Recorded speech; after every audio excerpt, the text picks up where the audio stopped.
Саламатсыңдар ма, балалар? Сендерге бүгінгі күндеріңе сәттілік тілей отырып, математика сабағын бастаймыз. Бүгінгі жаңа сабағымыздың тақырыбы ақиқат немесе жалған пікірлер құру. Бүгінгі сабақтың мақсаты ақиқат немесе жалған пікірлер құру, пікірлердің ақиқат немесе жалған екенін анықтау.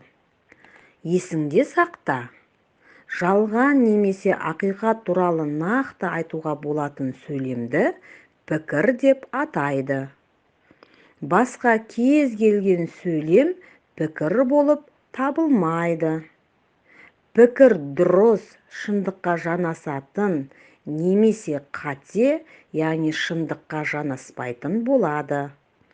Дұрыс пікірлер математикада ақиқат, ал қате тұжырымдарды жалған деп атайды. Пікір хабарлы сөйлем болуы тиіс. Пікір деп ақиқат немесе жалған екенін тұжырымдауға болатын мағынасы бойынша аяқталған сөйлемді айтамыз. Мысалы, қар ақ, 2 мен 2-нің қосындысы 4. Бұл ақиқат пікір. Тау тегіс, 5 пен 6-ның қосындысы 30. Бұл жалған пікір. Балалар, енді оқулықтың 39-шы бетіндегі бірінші тапсырмаға назар аударыңдар. Мына сөйлемдердің қайсысы пікір болып табылады? Қандай шуақты күн? Бұл балалар лепті сөйлем пікір бола алмайды. Келесі, 102 мен 4 сандарының көбейтіндісі 408-ге тең. Бұл балалар пікір. Ал енді балалар қалған тапсырманы өздерің орындап көріңдерші. Жарайсыңдар балалар, сендер дұрыс жауап берді деп ойлаймын. Ал енді балалар, келесі екінші тапсырмаға назар аударыңдар. Балалар, енді пікірлердің ақиқат немесе жалған екенін анықтайық. Берілген пікірлерді мұқият оқып, олардың ақиқат немесе жалған екенін анықтаңдар. Мысалы, табиғат аясында демалғаннан кейін қоқыс заттарды шашып кетуге болады. Бұл қандай пікір? Әрине, жалған пікір. Өйткені табиғат аясында демалғаннан кейін қоқыс заттарды шашып кетуге болмайды. Осы сияқты қалған пікірлердің ақиқат немесе жалған екенін өздерің дәлелдеңдер. Жарайсыңдар балалар, дұрыс жауап берді деп ойлаймын. Келесі тапсырмада балалар, сендерге сурет берілген.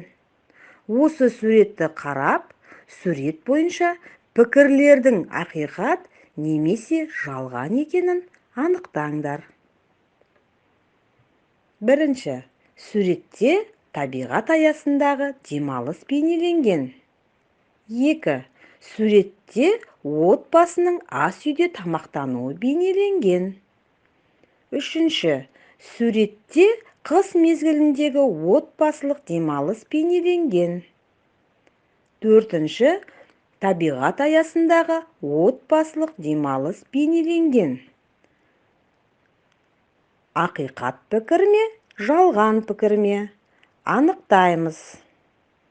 Ал балалар, пікірлердің ақиқат немесе жалған екенін дәлелдеңдер. Жарайсыңдар балалар, дұрыс жауап берді деп ойлаймын.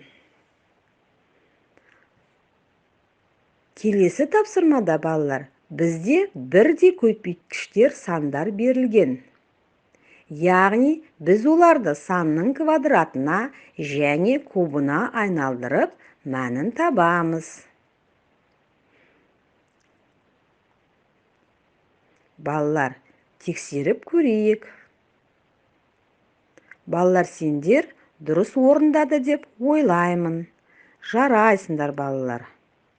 Ал енді, балалар, келесі тапсырмада бізге мәтінді есеп берілген.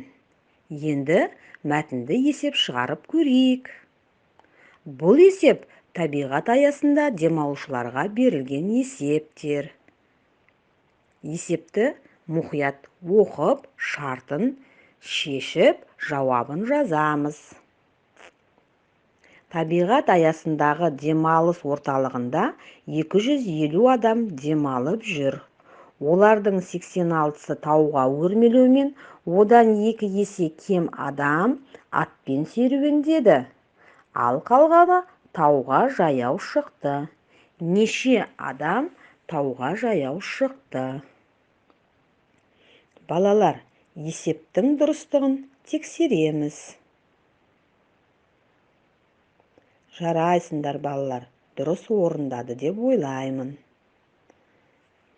Балалар, бүгінгі сабақтан пікірлердің ақиқат немесе жалған болатынын меңгердіңдер деп ойлаймын.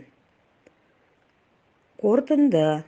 Олай болса, балалар, пікір дегеніміз не?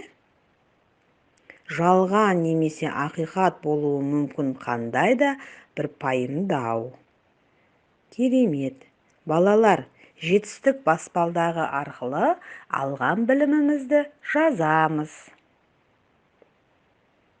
Үйге тапсырма. 41-ші бет, 7-ші мысал. Сау болыңдар. Назарларыңызға рахмет.